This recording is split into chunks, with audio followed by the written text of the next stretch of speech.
dapat sama-sama kita hadir ke masjid kita ini untuk sama-sama kita menunaikan solat maghrib secara berjemaah, dan seterusnya kita akan sama-sama berada dalam majlis ini.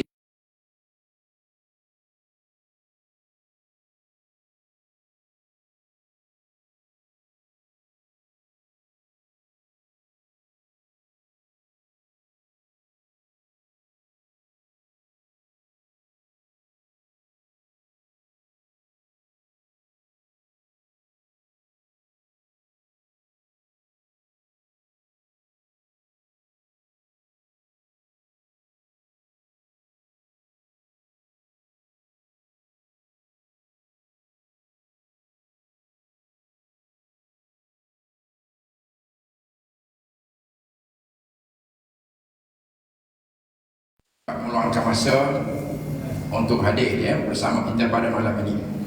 Jadi sedikit sebanyak latar belakang berkaitan dengan Al-Fadhil Ustaz kita. Dari segi pendidikan menengah, beliau merupakan lulusan Mahad Lelaki Kota Baru. Kemudian melanjutkan pelajaran ke Universiti Yarmouk Jordan, dan seterusnya ke Universiti Islam Madinah. Dan sekarang ini menjawab jawatan sebagai Ketua Penolong Pengarah Pembangunan Masyarakat Majlis Perbandaran Kota Baru Bandara Islam.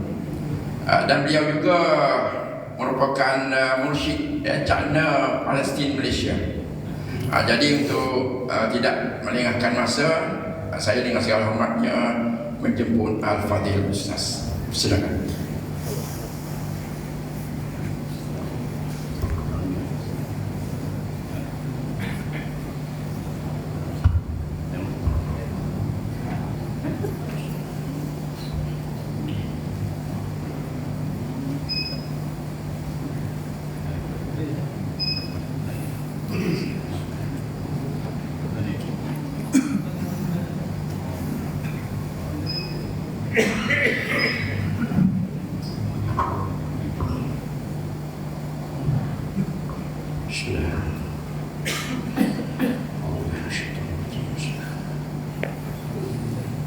Assalamualaikum warahmatullahi wabarakatuh.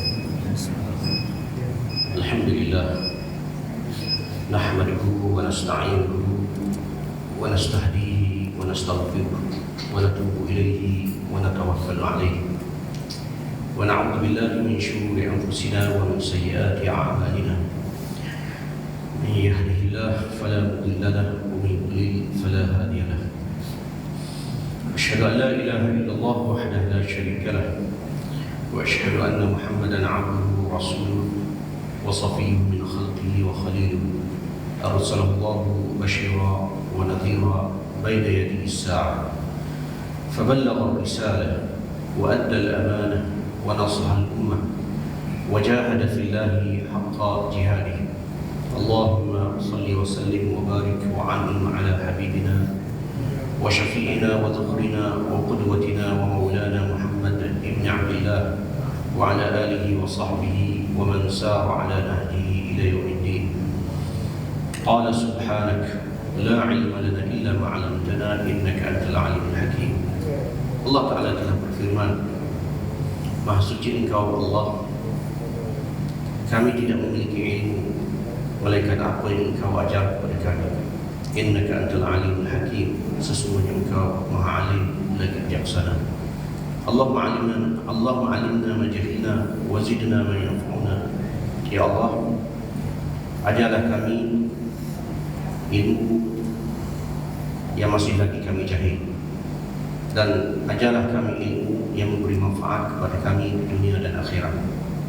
Allahumma faqihna fid din wa 'allimna ta'wil. Ya Allah, fahamilah kami dalam urusan agama dan ajarlah kami at-ta'wil, yakni dapat menguasai dan memahami kehendak kitabullah dan sunnah baginda Rasulullah sallallahu alaihi wasallam. Allahumma barik lana fi Sya'ban wa ballighna Ramadan. Ya Allah, berkatilah kami hari-hari berbaki kami di bulan Sya'ban ini, dan ballighna Ramadan, pertemulah kami dengan bulan Ramadan. Allahumma amin. Alhamdulillah, terima kasih kepada cikgu yang mengusikan majlis.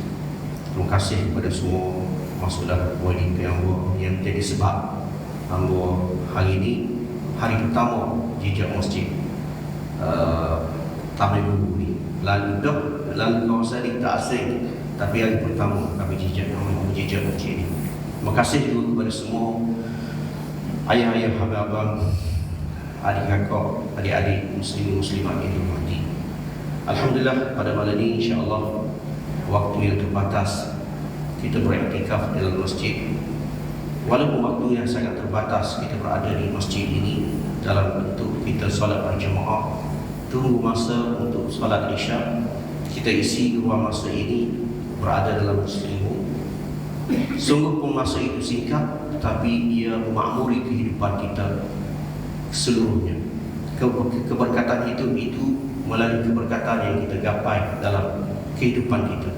Perjalanan hidup kita mendapat keredaan Allah dan perbuatan kita yang memaknai kehidupan kita seluruhnya sebagai hamba Allah Ta'ala. Antaranya kita berada dalam masjid, rumah Allah Ta'ala. Tuan-tuan yang dihormati lagi dikasihi,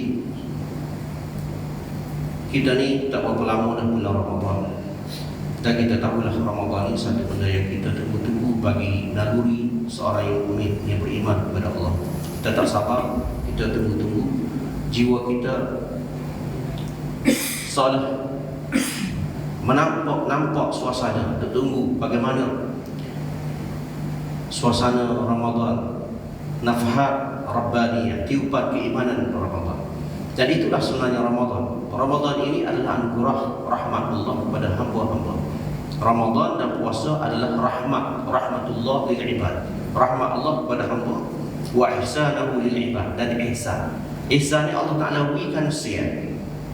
Rahmah wa wiqayatan wa himayah, dan juga sebagai protek, sebagai kekuatan untuk dibina oleh seorang hamba melalui Ramadan.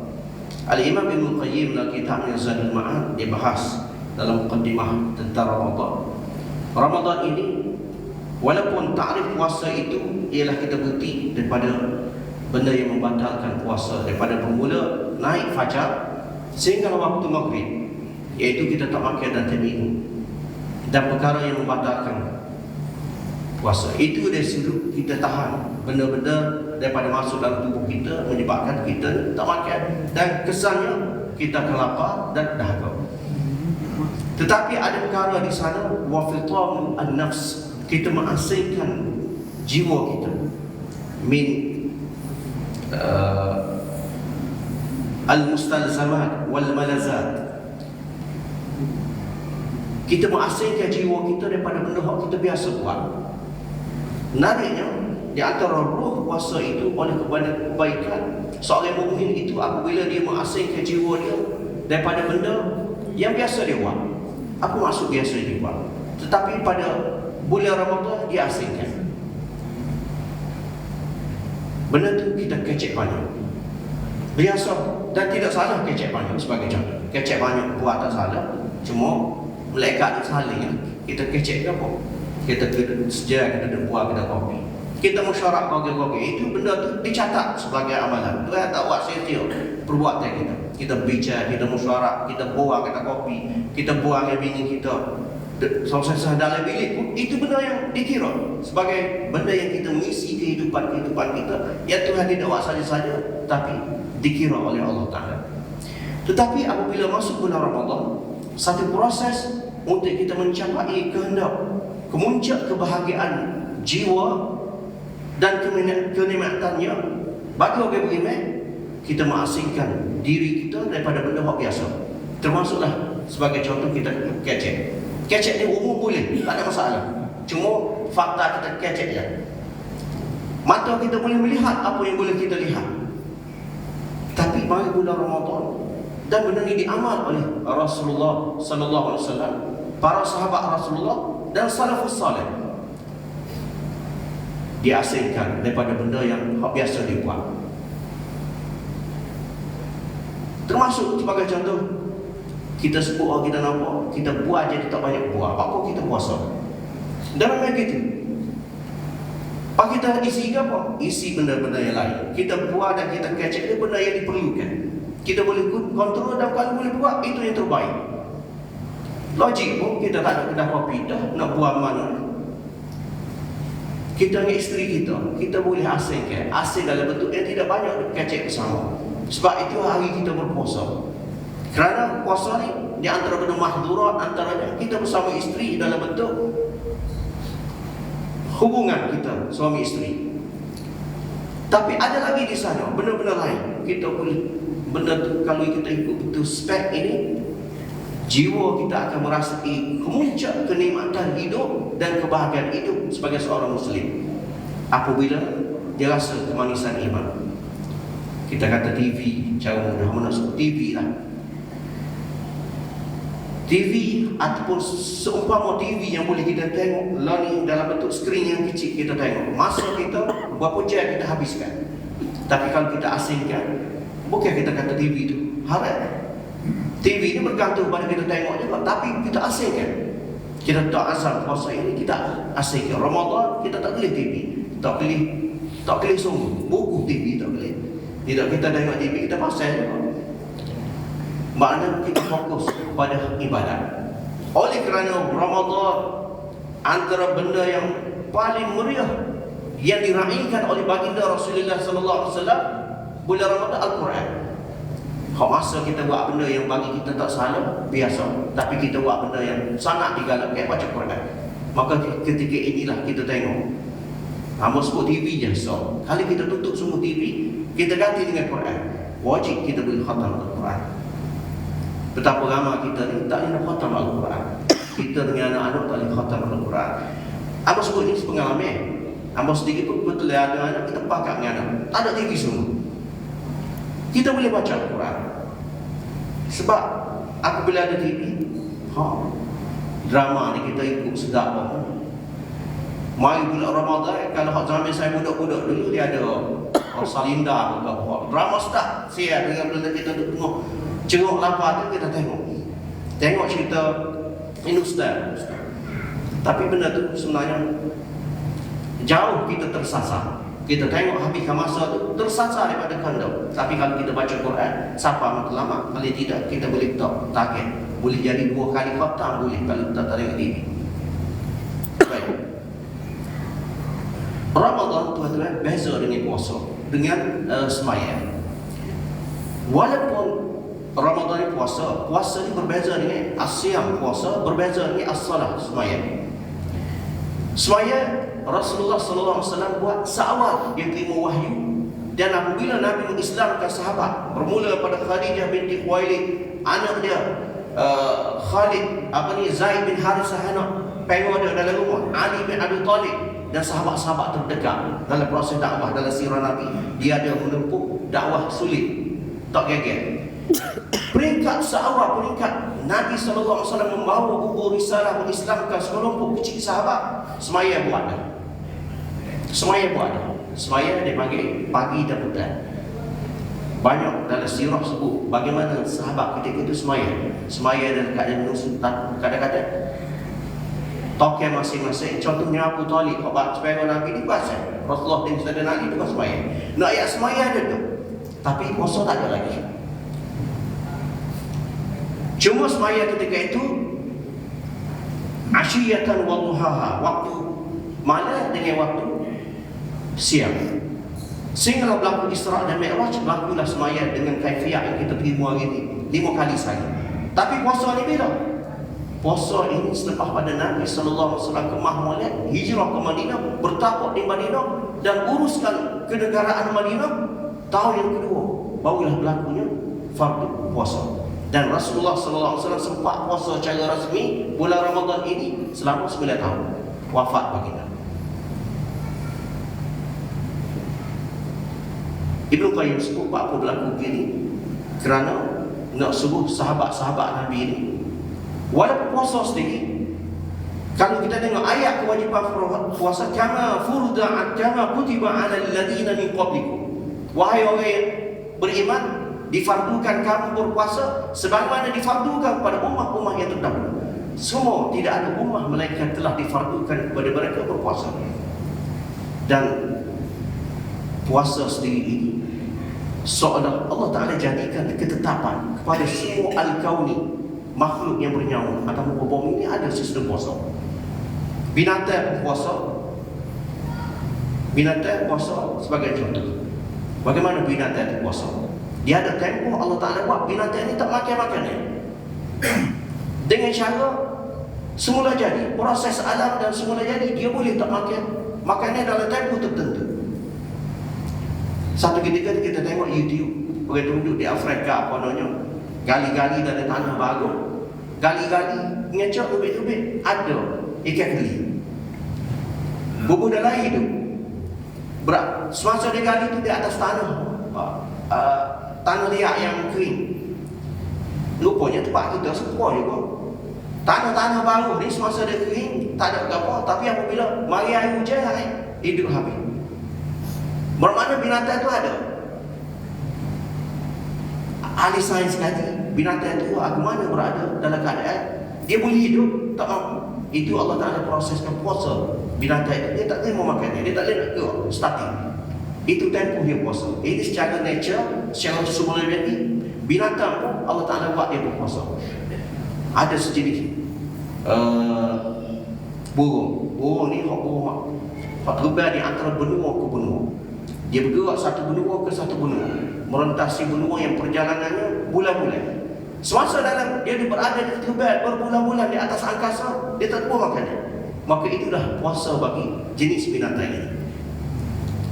Ini sebagai contoh, puasa ini satu benda rahmat, kejadian Allah buat rahmatul lil kauni. Proses berlaku juga oleh makhluk-makhluk Allah Ta'ala yang lain. Cuma atas manusia Allah Ta'ala buat dalam bentuk ubudiyah.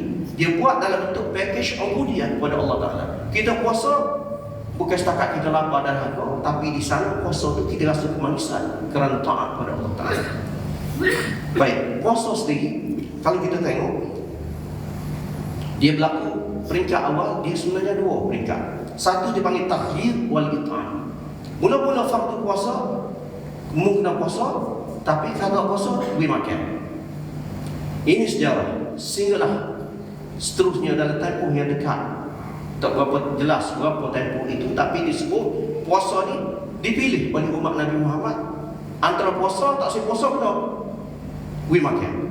Sehinggalah berlaku tahatul wajib ke seorang mukallaf yang cukup sifat keupayaan dia wajib puasa. Tidak ada pilihan melainkan oleh keuzuran. Kalau dia terpaksa berbuka kerana sebab tertentu, oleh uzur tua, yang uzur penyakit, uzur tua dan penyakit yang tidak ada harapan sembuh, dia boleh buka, tetapi dia tidak qada, tapi dia kena bayar.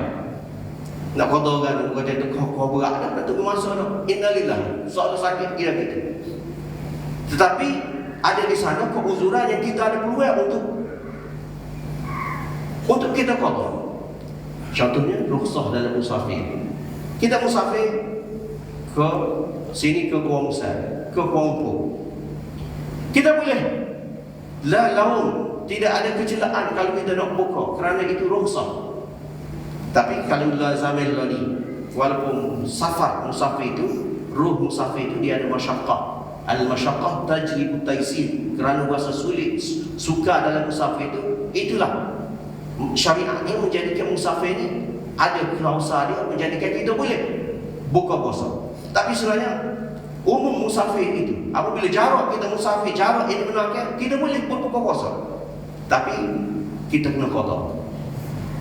Walaupun qada, ada di sana pandangan kita bersyukur nikmat Allah Ta'ala boleh peluang kita musafir dan kita boleh buka sebagai rukhsah yang dibenarkan, maka kita wajib qada, tak terlepas. Tapi boleh juga kita nak jamu orang sebagai gantian nikmat Allah Ta'ala tadi.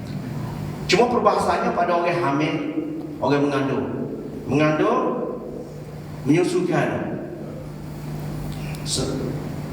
Ringan sikit kalaulah dia mengandung ataupun menyusu anak, bukan kerana dia letih semata-mata, tapi kerana bimbang pada anak kandungnya, maka dia kena qada, dia kena bayar setiap gantian itu. Dia boleh buka dan baki dengan it'am siti dan dengan gantian dengan dia bayar kafarat. Kita sebut kafarat ataupun jamu bermakan.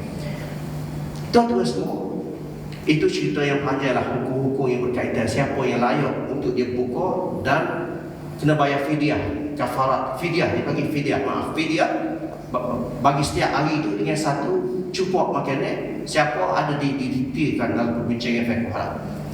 Nabi SAW dia sendiri dalam bab puasa ni berlaku pada baginda puasa dipanggil wisal. Wisal ni Nabi puasa untuk bulan Ramadan ni sampai waktu buka dia tak buka lagi sehingga hari seterusnya. Ini dipanggil wisal, saum wisal. Dalam bab saum wisal ni ulama bahas Nabi SAW sebut la tuwasil, jangan buat wisal macam aku, kerana aku berlindung di bawah bayangan Allah Ta'ala. At'amanillahu wa saqani, Allah Ta'ala wi makan kat aku, minum kepada aku. Maka wisal ni satunya mazhab sebut benda ni hanya Rasulullah, sebab dia tegur kepada ummahnya. Yang kedua adalah pandangan-pandangan ulama mazhab yang membenarkan kita nak wisal juga. Paling-paling kita boleh wisal sampai waktu sahur saja, tak lebih pada itu. Dia ada tiga apabila kita kemuncak rasa. Sebab dalam Ramadan ni kita akan tepuh, ada satu hari kita sangat letih, kita tepuh, kita jumpa satu hari sangat letih, tak sabar tunggu bila masuk maghrib ni, letih sangat-sangat. Tapi ada tiga tu, ada hari kita rasa Allah nak buka dah, aku lupa apa setengah molek tak buka dah, dah ke mana tu, yang lapar mana. Nampak? Jatuh pada Rasulullah SAW kekuatan zikir dan rohani dia sampai peringkat dia rasa boleh tahan lagi. Waktu buka pun dia tak buka lagi, dia wisal. Wisal ni keistimewaan Nabi SAW, dan pada ummah ini tidak dibenarkan, melainkan ada disebut boleh juga sehinggalah waktu sahur. Ini waktu itu wisal. Tetapi berlaku di kalangan orang soleh, ada di kalangan kita puasa ni walaupun Ramadan dia ada puasa sunat. Puasa sunat ni ada orang puasa Rejab, Syakban, 2 bulan straight. Dan masyarakat kita beramai, mungkin tuan-tuan ni ada di kalangan kita yang puasa straight Rejab, Syakban. Walaupun Rejab, Syakban ni Nabi SAW buat pada, berdasarkan kita tengok Rasulullah SAW tidak buat puasa straight ini. Nabi sebut sebaik-baik puasa ialah puasa Nabi Daud. Hari ni puasa, esok buka. Hari lusa selesai. Sebaik-baik puasa. Bagi orang yang rajin, suka puasa dan terlatih hidup dia puasa, ini terbaik. Puasa Nabi Allah Daud AS. Kurang sikit, dia puasa pada satu bulan tu hari-hari tertentu. Dia pilih hari Bil, hari pertengahan bulan Islam, dan tambah pula hari Khamis dengan hari Isnin. Kurang sikit, dia pilih hari Bil saja.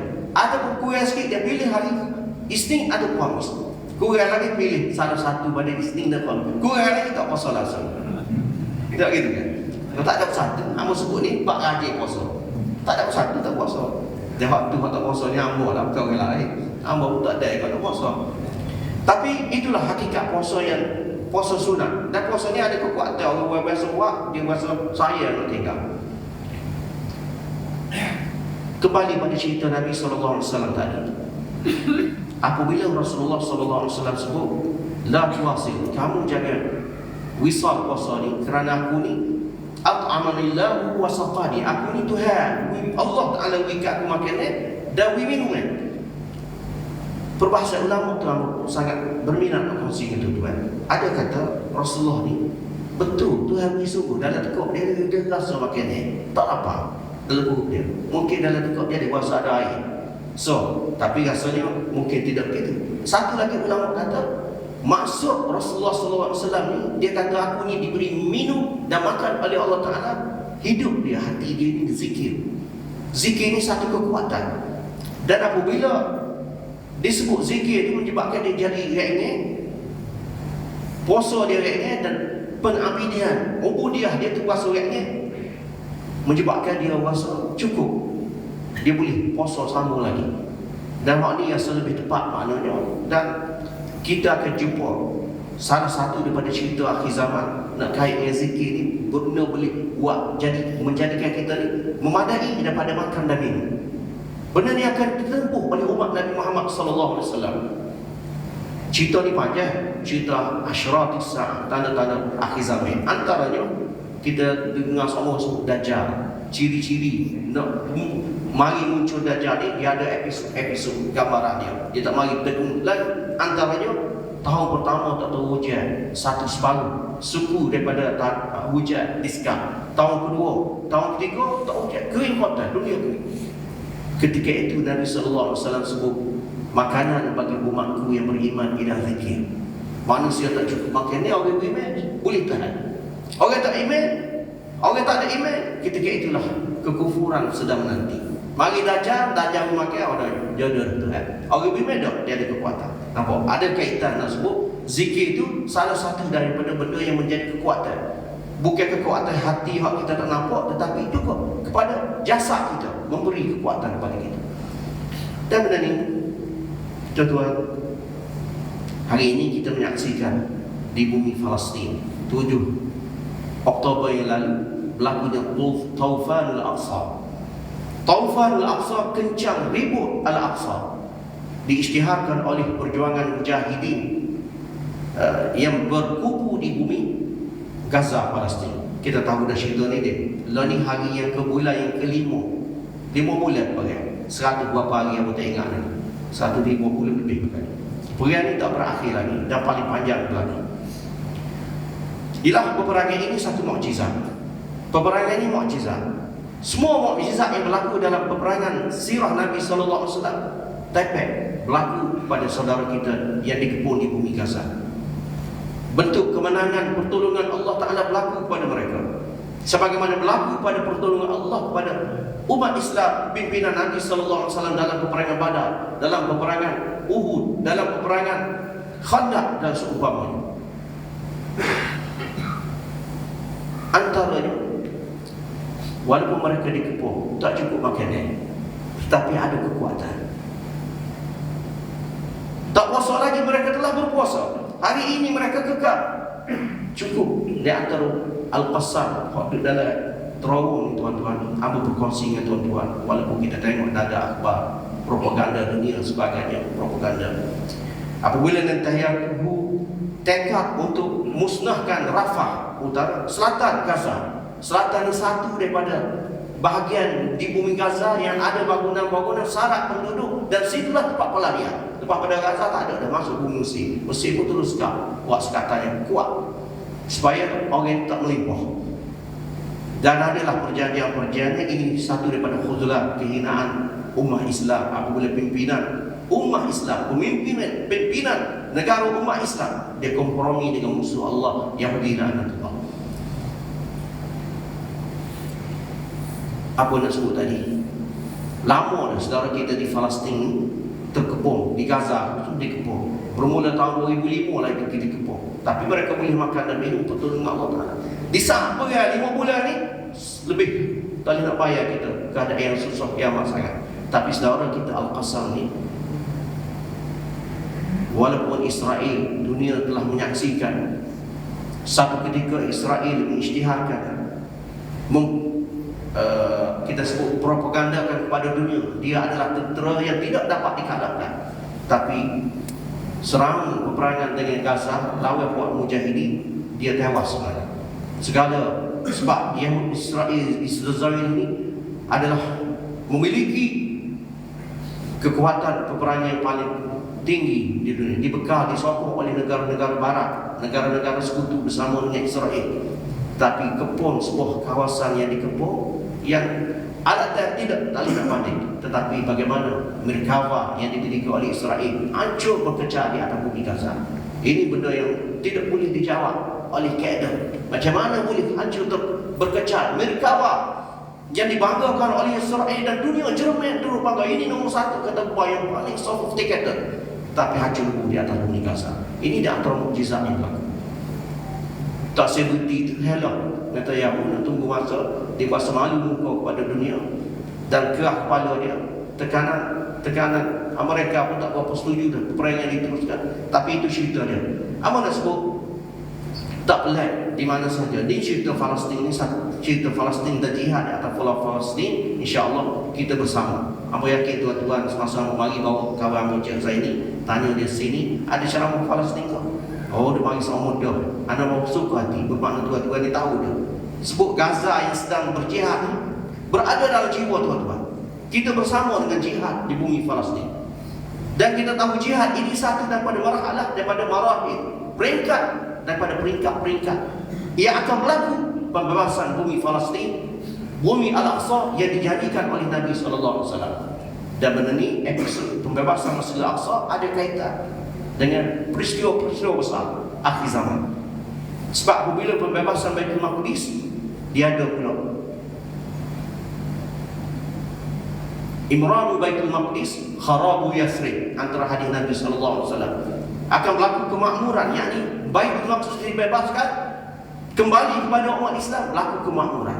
Peliknya, kharabu Yathrib, akan berlaku murah di bumi Yathrib, Madinah. Kharabu Yathrib, Fathu Konstantiniyah. Apabila berlaku pula pada itu pembukaan kota Konstantinopel. Konstantinopel ini setakat kita tahu Istanbul yang telah ditakluki oleh putera Raja Sultan Muhammad Al-Fatih zaman dia. Tapi Istanbul, daripada Istanbul sampai ke Greece, sampai ke utara itu adalah jalur kepada kota Konstantinopel yang dimaksudkan oleh Nabi. Bermakna kota ini, kawasan yang sekarang ini dikuasai, termasuklah kota Vatikan hari ini, itu adalah jalur pada Konstantinopel yang bakal akan ditawan oleh umat Islam. Ini benda yang disebut oleh Nabi SAW. Cuma Nabi sebut apabila berlaku pembukaan kota Konstantinopel, berlakunya malhamah, satu peperangan yang sangat besar. Malhamah ni ada dalam hadis-hadis yang lain sebut ini adalah Armageddon, peperangan besar antara orang Islam dengan Rom Itali. Dia kait dengan hadis-hadis yang lain, tapi tajuknya ialah Al-Malhamah, peperangan besar. Khurujul Malhamah, Khurujul Dajjal. Selesai perang ini, barulah munculnya Dajjal. Nak boleh ke episod keluarnya Dajjal, ada beberapa jadual-jadual yang akan berlaku, yang disebut oleh Nabi SAW. Jadi kita tahu benda tu. Berita-berita muksyirat, berita-berita gembira kemenangan Islam yang disebut oleh Nabi SAW, semua ni berita yang baik kepada orang beriman. Dan bukan nak semua orang beriman tahu berita apabila Baitul Maqdis akan dibebaskan. Kita pun tak nak bersatu lah, biar dia begitu. Dan berlaku khilafah, umat Islam akan berlaku kembali kepada khilafah. Di antara muksyirat, berita gembira yang disebut oleh Nabi SAW. Bukan bermakna kita itu saja, tak secara ikut dan jadi. Satu masa jadi, tidak begitu. Islam dan syariat Islam tidak mengajar itu. Kaedahnya kita ambil al-asbab. Bahkan dia ada satu kaedah dalam Islam, wa may yatawalla yastabdil qauman ghairahum. Kita tak cara, Allah Taala buat, bukan kita yang cara. Sebab masjid kita ni, kalau kita kata mengamal, maha, kita rasa kita maha, kita risau, malah cara aku nak tengok tu yang buat orang lain cara. Tidak gitu kan? Sebab tu al-khairat fastabiqul khairat, kebaikan kita berubu. Dia kata aku kaya sekali, aku malah nak terumuk, nak tahu ada ke orang nak beli makan ke orang, jangan ada orang lain lagi nak. Semua benda kebaikan ni kalau kita tak ui, ada orang lain, maka rugi kita melepaskan peluang. Maka begitulah jihad di atas bumi Palestin. Kita nak bersama ataupun tidak, tak bersama, orang lain akan bersama. Kita takut apabila gadah Allah Ta'ala seksa. Zaman kita menyaksikan pembebasan Baitul Maqdis. Sama ada tahun ni, kita kata dah kali tahun ni, tahun lepas dah tahun ni, mungkin dah 2024, 2025, tahun depan 26, 27, 28, sekitar ini akan berlaku. InsyaAllah akan berlaku pembebasan Baitul Maqdis yang dijadikan oleh Nabi SAW. Peperangan kemuncak, orang Yahudi diperangi oleh orang Islam sampai Yahudi lari belakang pokok dan batu. Pokok dan batu akan bercakap, wahai Yahudi, di belakang aku Muslim, mari bunuh dia. Di belakang aku Yahudi, wahai Muslim, di belakang aku Yahudi, mari bunuh.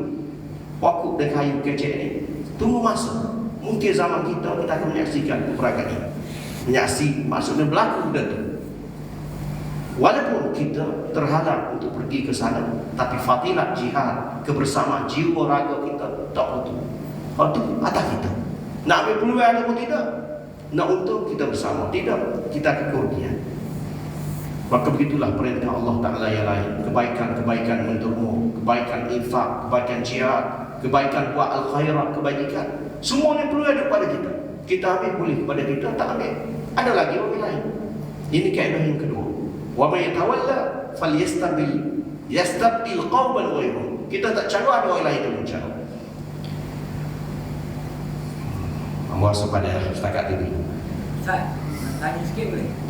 Berbalik pada Ramadan. Apabila sebelum Ramadan, kepala otak kita mesti teringat malam Lailatul Qadar. Betul? Okey. Pencari malam Lailatul Qadar dengan yang tidak mencari. Okey. Adakah yang mencari sahaja yang mendapat amalan Lailatul Qadar, yang tak mencari dia tidur, tapi dia amalan lain dia buat. Cuma dia tidak mencari. Adakah yang mencari ini saja yang dapat, ataupun yang tidak mencari ini tak dapat? Terima kasih. Coba yang soalan. Keadilan Allah Ta'ala. Sebab ada di kali kita, dia tahu konon jadi ngaji dia kena mimpi kau.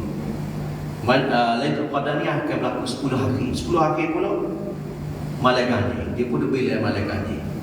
Awal Ramadan tak mari masjid. Dia begitu kan? Terawih pun tu. 20 hari ni. 20 hari tu malah lagi. Malam ni 20 dah malah. Tapi dia kalau dia esok dia kata malam 21 ada potensi. Tu yang apa buat malam 21 tu kena sakit perut. Oh Allah saya kali. Tak apa ada lagi malam 22. Malam 23. Kalilah betul lah dia boleh sungguh. Allah Ta'ala pun adil. Dia boleh setakat hak dia boleh. Kita boleh jelak orang bagi. Boleh jelak. Ataupun mahrum. Allah Ta'ala tadi izinkan. Orang yang cari jelak kita. So, kita kembali pada amal salafus salih, orang salih dan Nabi sallallahu alaihi wasallam ajar. Sebelum Ramadan tu dia bersedia dah jiwa dia untuk berpuasa dan nikmat puasa. Bersedia. Sebab adalah puasa sebut ada puasa sunat gitu. Benda tu ada. Orang puasa ni banyak dah sebelum berjumpa bulan puasa Ramadan yang diwajibkan. Sebab jiwa dia. Semaya mari dah Jumaat nak peringat tu takut bulan Ramadan. Biar bulan Ramadan pun rajin lagi. Quran dekat dia. InsyaAllah orang yang istiqamah daripada awal Ramadan dan dia buat sebagaimana yang sepatutnya, hak Ramadan bertandang ke dalam kehidupan dia sebagai rahmat, ihsan dan anugerah Allah, dia jaga sungguh-sungguh. Hak ni insyaAllah kalau jumpa Lailatul Qadar, mana-mana malam yang tidak diketahui oleh manusia, orang kecek esok, orang jalan malam ni, atau orang kecek, hanya Allah Ta'ala. InsyaAllah dia boleh Lailatul Qadar tu Lailatul Qadar yang betul. Hak malah tadi, hak pilih-pilih salah itu mungkin dia boleh juga, tapi setakat rahmat, setakat gitu lah. Boleh daripada tak boleh kasut. Tapi orang nak memburu Lailatul Qadar, orang istiqamah, kalaulah setiap malam kita istiqamah, jaga semaya waktu dengan terawih, confirm kita termasuk orang yang diberi Lailatul Qadar. Kita pun tak ada faham yang macam itu. Kita ada faham Lailatul Qadar ya. Hak boleh ni, orang tengok pokoknya terbalik, bersuju, air penuh kodoh, macam-macam cerita. Itu orang panggil cerita macam begitu. Jumpa semua malaikat mari mana gapo awal. Tidak mesti gitu.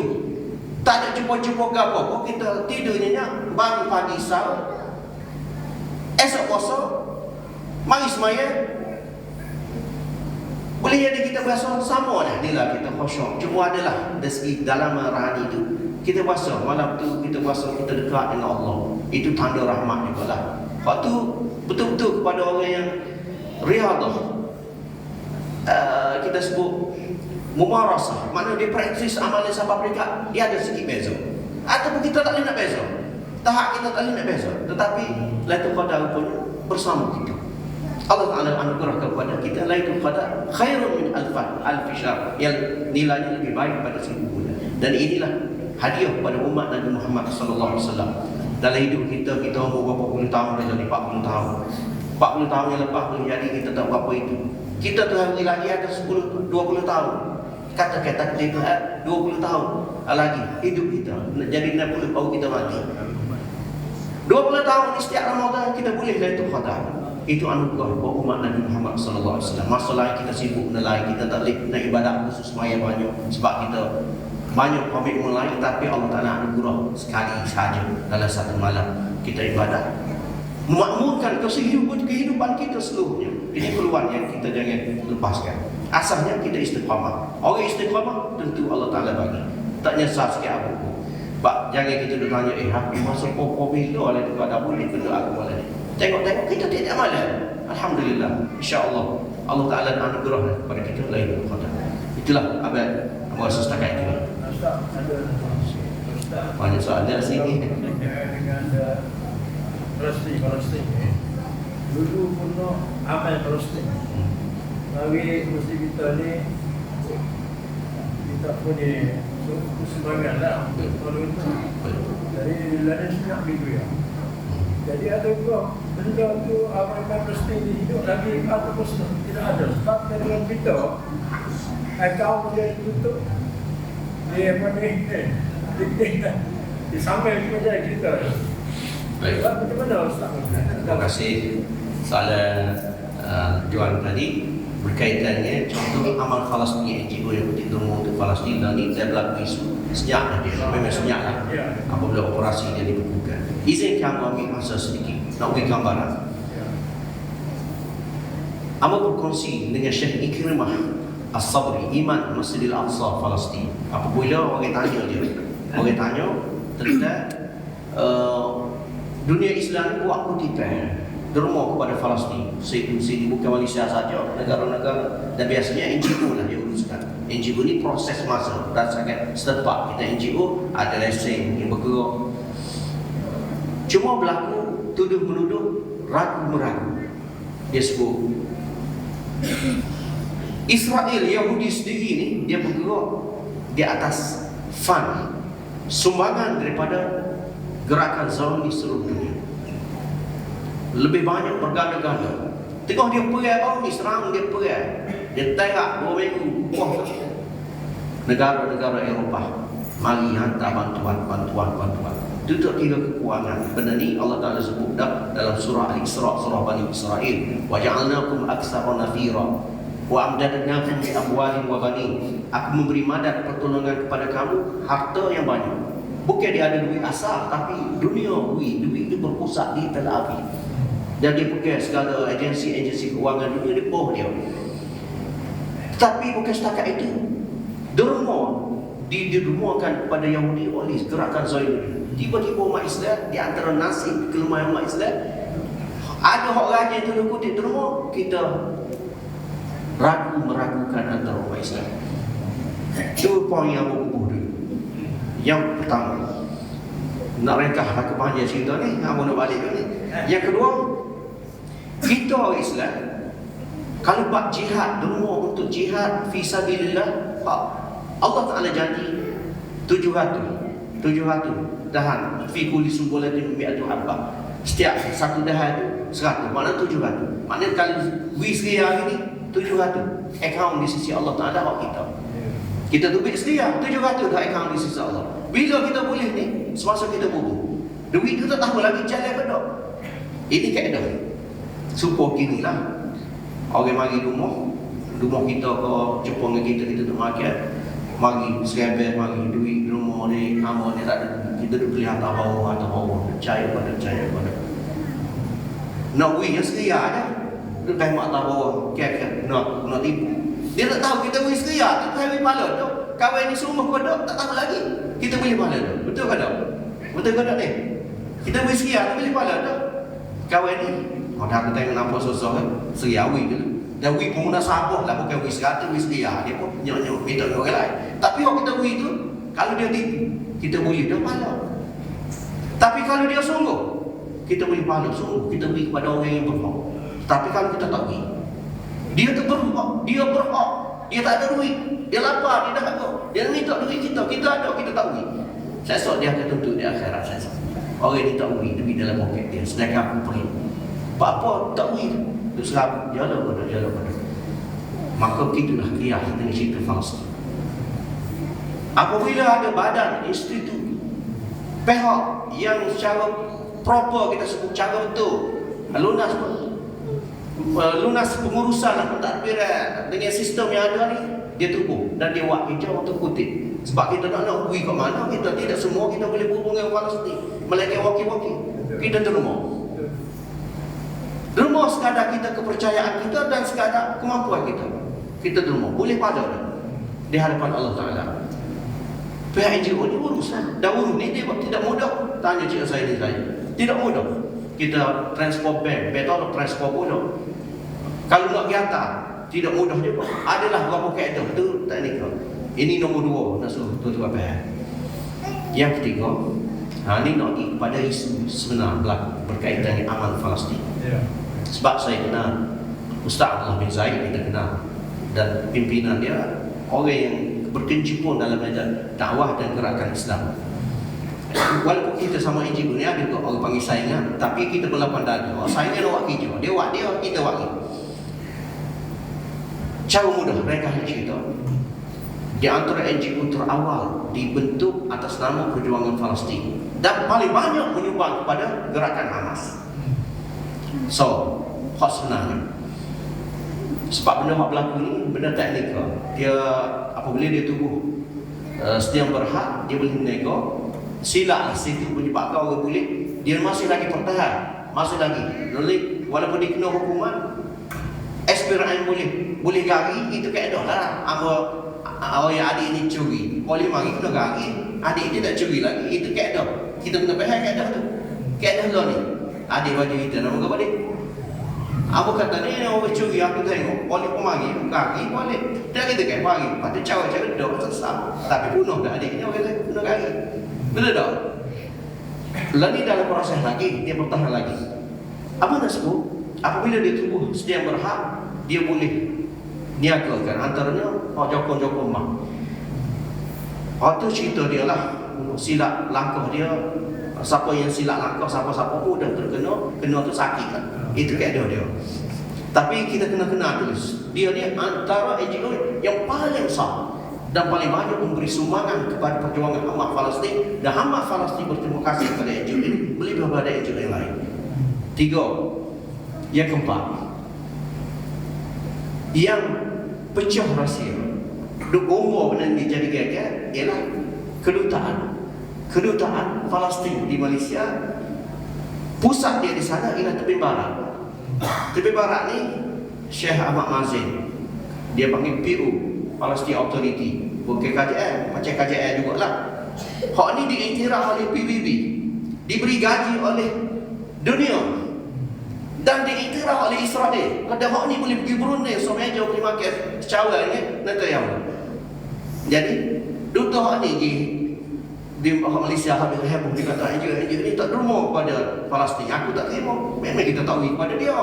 Sebab dia bukan jual hak lawan Israel. Poin keempat, kita kena tahu Israel Zionis, gerakan Zionis ada di mana-mana.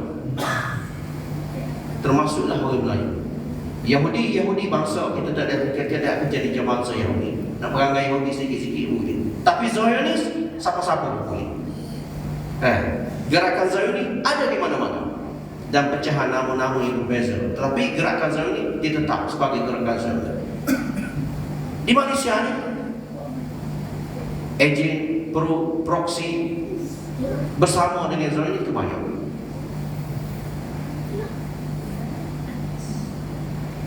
Bukti nak lihat benda ni ada kaitan. Siapa yang isytihar aman Palestin sebagai teroris? FBI. FBI ni siapa dia? Amerika. Itu roh, itu orang panggil tua. Dia lawan Israel pun hati sampai Amerika tu isytihar Zionis. Cukup dah tu. Rasa kau faham. Ada lagi cerita hak mana dia aman Palestin ni, dia punya perjuangan dia nak angkat Islam Malaysia Melayu. Dia membiayai filem kepada filem Makilah. Filem Makilah.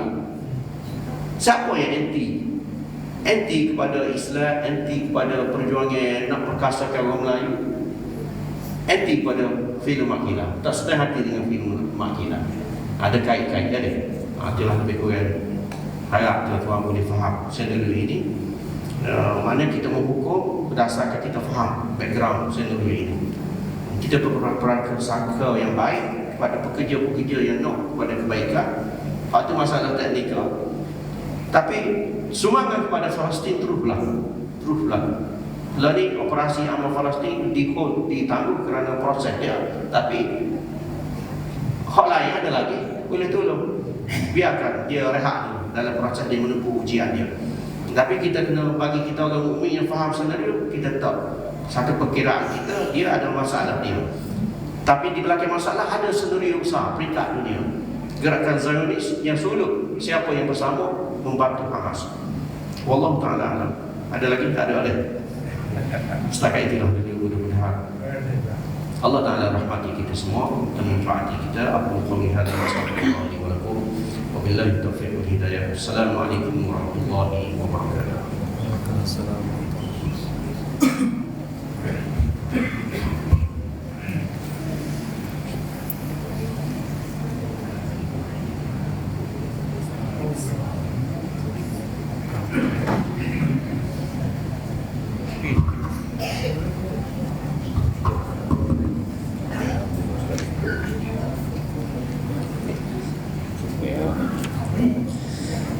Allahu Akbar, Allahu Akbar. Asyhadu an la ilaha illallah.